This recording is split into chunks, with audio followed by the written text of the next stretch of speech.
You've also written this week about free speech. You wrote in the Free Press about the right to offend, and the late, great Christopher Hitchens, whose work is all the more relevant now, I would argue. He did try to warn us about so much of what's happening right now, including the growing Islamism in the West and the efforts to criminalise criticism as hate speech. I want to play you a clip from Hitch. This is from some 15 years ago. Resist it while you still can, and before the right to complain is taken away from you, which will be the next thing. You will be told you can't complain because you're Islamophobic. The term is already being introduced into the culture as if it was an accusation of race hatred, for example, or bigotry, whereas it's only the objection to the preachings of a very extreme and absolutist religion. Watch out for these symptoms. They are not just symptoms of surrender, very often ecumenically offered to you by men of God in other robes, Christian and Jewish and smarmy ecumenical. These are the ones who will hold open the gates for the barbarians. The barbarians never take a city till someone holds the gates open for them. And it's your own preachers who will do it for you, and your own multicultural authorities who will do it for you. Resist it while you can.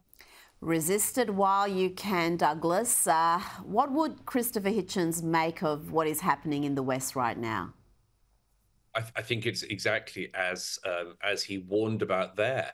The presence from Canada to Scotland to Australia of a sort of petty bureaucrat generally, who believes that they can and should have the right to decide what you and I and everyone watching can say, think, and read.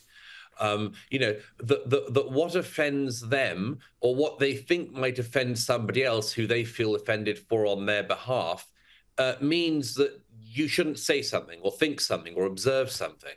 I'm afraid those petty bureaucrats have only grown in number in recent years. I think Christopher would maybe be slightly surprised by the fact that, less and less is it men in clerical robes making demands on our free speech, and more is it paper-pushing functionaries, faceless bureaucrats who insist on pushing forward laws that anybody who has any knowledge of freedom, and specifically freedom of speech, would know would not work and should not work in a free society. As I say, every country at the moment in the developed West, it's all about clamping down on what the majority can say, and that's reminiscent not of our societies, that's reminiscent of totalitarian societies. The whole point of free societies is that we get things out in the open and we have them out there. And everything short of incitement is opinion, is view, is to be open to challenge, but not open to censure and simple silencing. And as I say, in country after country, that's the direction everything is going.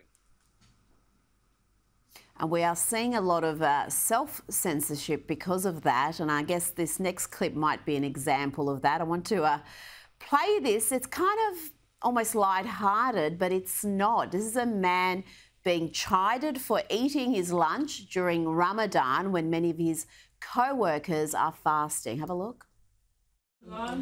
Look at this kuffar. Everybody's on Ramadan. I know, I actually feel bad for eating. And this guy's, I'm going to have to put this away, ain't I? this guy's stuffing his face. This guy he just sat here stuffing his face.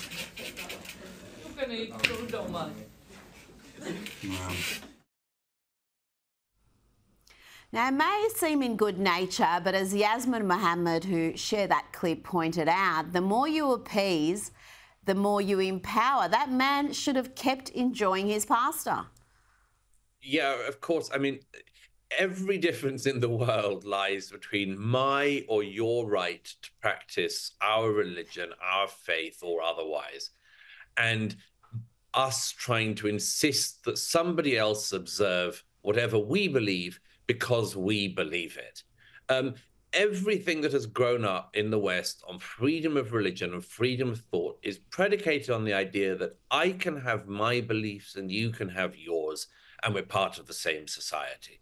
The moment that you change that pact and say, actually, I have my beliefs, and therefore you cannot have yours, everything changes. And then it becomes effectively an intimidation game or a numbers game. And that's obviously what was going on in that clip. If it had been the other way round, though, Rita, I don't need to say this to you, if it had been the other way round and a group of, I don't know, English workers were sort of horrified that a Muslim co-worker wasn't eating and they made him eat, wow, the front pages would be held around the world. We'd all be told about the Islamophobic British and much more. Well, people should just think on that. Which way round is it actually easiest at the moment to try to push around and intimidate people? And it's that way round, I'm afraid.